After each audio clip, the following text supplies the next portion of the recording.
Welcome back to Regular Guys Outdoors. I'm Chris. This video is going to be a little something I've never done before. It's going to be photographic centric. Now I do think photography and hunting have a lot in common, especially like golden hour and what I call prime time for hunting. It's the same time frame, morning and evening. Golden hour being the good light you get just before and just after sunrise, and just before and just after sunset. So prime time in hunting, golden hour in photography. Other similarities with nature, landscape, or wildlife photography in hunting: appreciation of wildlife, desire to conserve more natural places for our animals, and just an appreciation of nature and the wildlife that occupies it. I thought that hunting and photography would kind of go hand in hand because you're already in a location, in a nice pretty location usually, and you could get some good photographs. But what I find is if you're not present hunting or you're not present photographing, neither of those things are going good, so you're doing both things poorly as opposed to doing one well. So I don't think combining trips is going to be anything unless you just stop what you're doing and do the other one, and vice versa. So without further ado, I'll pass it back off to myself. Today I am in a spot that I don't think I've ever been to before. There's a trail down here by the creek. The creek runs through Colorado Springs. I'm gonna try to see if I can get some photographs down here that are worth anything. The hike I took with Brian and I took my camera on, both hikes that I took my camera on kind of rekindled my interest, if you will, in my interest in photography.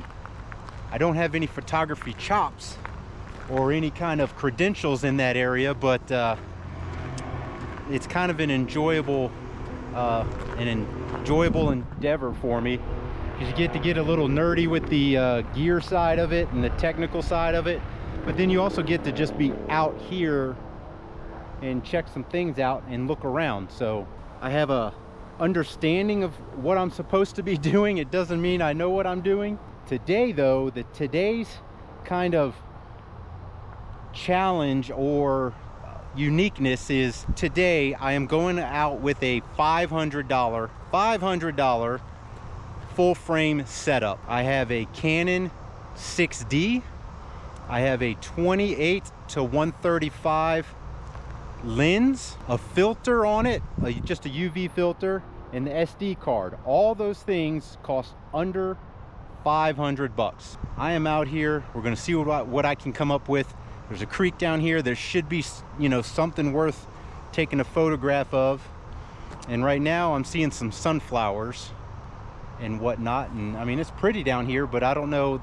My problem has always been I can't translate what I see into a photograph.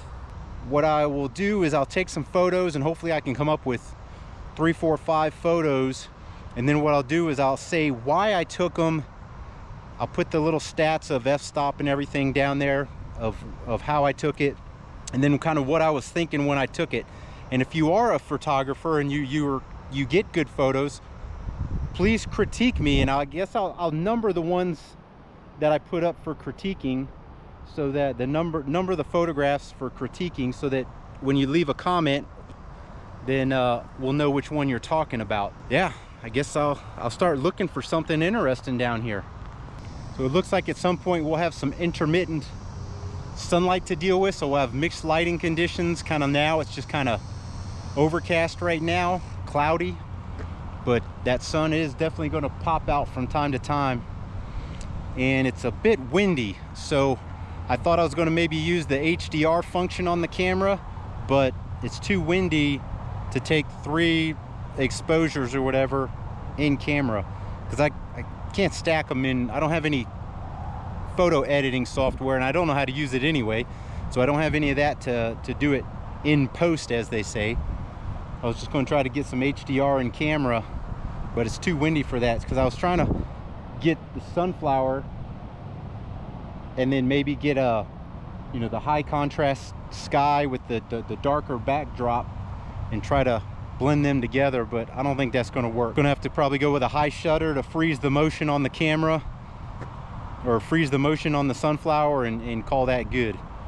First two shots on these sunflowers are uncorrected JPEGs. They're all JPEGs, but these first two have no color corrections. And we got a little vertical shot here. The other thing I'm lacking for an HDR besides the wind is I brought this tripod. Where is it? It's on my back somewhere. But I don't have the plate for it, so I can't mount the camera to the tripod anyway. I'm just gonna carry that around for nothing, I guess. Shot myself in the foot there. It's amateur hour. These next shots are the ones I have a lot of problem with, is the contrast. I can't seem to get any kind of color out of them. I'm either got too brights on the brights or too darks on the darks. So here in this high contrast scene, I got a little bit of green down in there, but what I would typically do is probably black out the green and leave the sky, or just go black and white. Again, same situation. I got a little bit of green, but typically I would black out the green, leave the sky, or all black and white again. So then I headed down over to the creek, and en route I saw this little snake, so I had to get a shot. This is just kind of an overview of the scene I'm going to be working with for the next few shots. Now here I was trying to frame the rapids with the foliage around the left and top, but I think I got too much foliage here. I didn't get this one framed up very well in camera. What I was trying to do was kind of split the image down the middle with the brown water to the left and the white bubbles and froth on the right, but then right in the middle you kind of have that interjection of the brown water coming in. In order to try to save that shot, I would think I would just crop it in a little bit and kind of go like that. Some of these next photos I lost resolution on. I went from this to this, and I wasn't sure why for a couple of days, but then I figured it out. I had the setting on live view when you're using the screen on the back at 16:9, whereas I think the regular one was 4:3.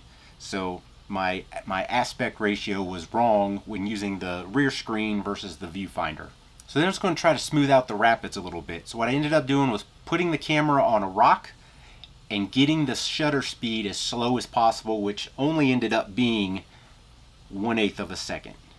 And so my question is it nicer to be tight on the water like this, or back it off a little bit and show a little bit of the background on the opposite bank?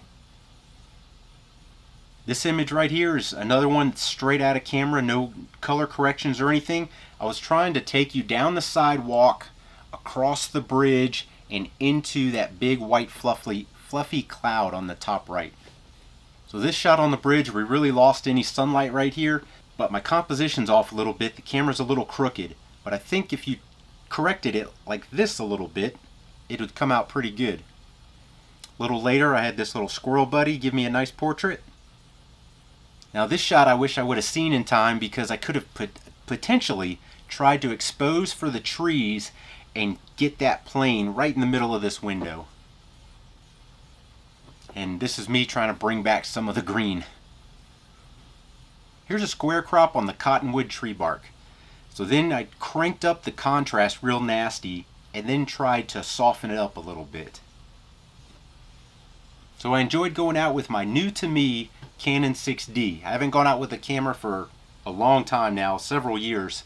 So it was fun to get back out there and take some shots and get frustrated with the camera and myself. The lens, the 28-135, came out in 1998, so it's a 25-year-old design at this point. But I think I'm going to go out tomorrow, this time with an ND filter and the plate for my tripod, so I can do some long exposures in HDR. I'm going to take a different lens tomorrow, and the lens I only have $35 in, so it's going to be a $400 full frame setup.